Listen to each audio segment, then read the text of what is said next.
Hello friends, வாங்க சரோமா சமையலில் வடகம் ரெசிபி. அவல் வடகம் எப்படி போடலான்னு பார்க்கலாம். வெயில் காலம் வந்துருச்சுங்க. இந்த சீசனில் நம்ம வடகம் போட்டு எடுத்து வச்சிடலாம். அவல் 3 டம்ளர் எடுத்துருக்கிறேன்.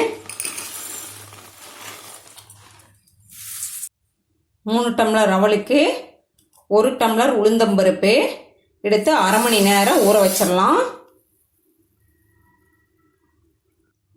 அவல் நம்ம உளுந்துமா ரெடி பண்ணிட்டு தான் கழிஞ்செடுக்கணும்.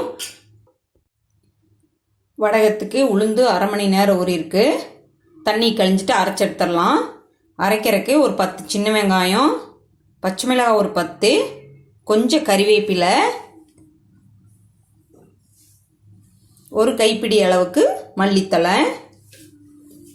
முதல்ல இதை போட்டு கொஞ்சம் அரைச்சிடலாம்.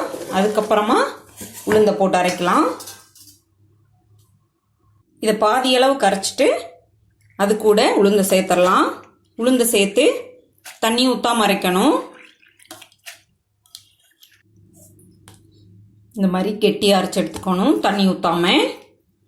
இப்போ இது வேறு பாத்திரத்தில் மாற்றிடலாம்.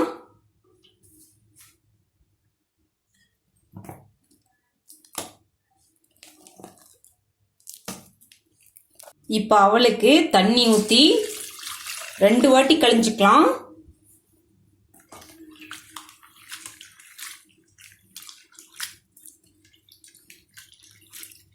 ஒரு வாட்டி கழிஞ்சு எடுத்துட்டு இன்னொரு வாட்டி தண்ணி ஊற்றி நல்லா கழிஞ்சிக்கலாம். தண்ணி ஊற்றி கழிஞ்சிட்டு சுத்தமாக தண்ணி வடிச்சிடணும். இப்போ இதை உளுந்து மாவோடு சேர்த்துக்கலாம்.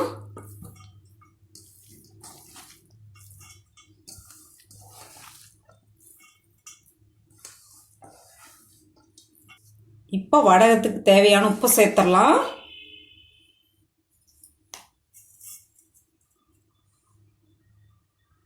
உப்பை சேர்த்து நல்லா கலந்து விட்டுறலாம்.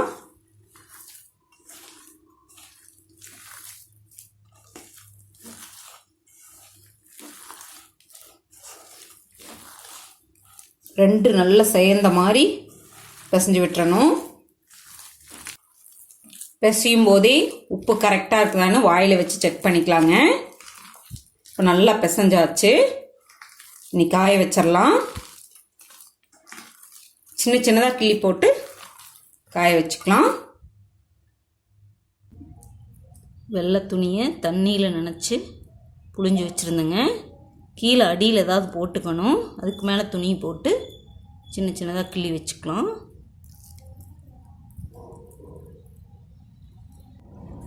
நல்லா காஞ்சதுக்கப்புறம் எடுத்து காட்டுறேங்க. வடகம் 3 நாள் காஞ்சிருக்குங்க. துணியில் 1 நாள், பிளேட்டில் எடுத்து போட்டு 2 நாள் காஞ்சிருக்குது. நல்லா மொறுமொறுன்னு காஞ்சிருச்சு. இப்போ நம்ம பொரித்து பார்க்கலாம். முடிஞ்ச வரைக்கும் சின்னதாக கிள்ளி போட்டுக்கணும். அப்போ தான் சீக்கிரம் காய் நம்மளுக்கு நல்லா மொறுமொறுன்னு ஆகும் பொரிக்கும் போது. இப்போ பொரித்து பார்க்கலாங்க.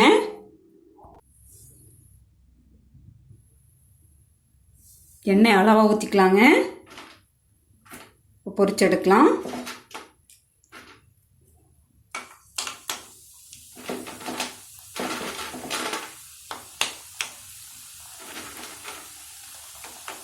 தேவைப்படுற அளவுக்கு பொரிச்சிட்டு மிச்சத்தை ஸ்டோர் பண்ணி வச்சுக்கலாம்.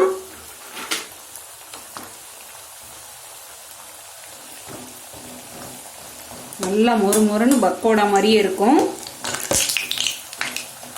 அடுப்பை குறைச்சி வச்சுக்கணும்.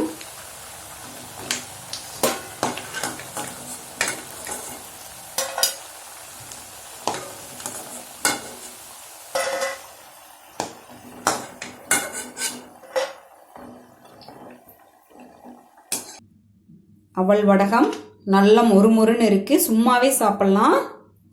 ஈஸியாக செஞ்சிடலாங்க. நீங்களும் செஞ்சு பாருங்கள். வீடியோ பிடிச்சிருந்தா லைக் பண்ணுங்கள், ஷேர் பண்ணுங்கள், சப்ஸ்கிரைப் பண்ணுங்கள்.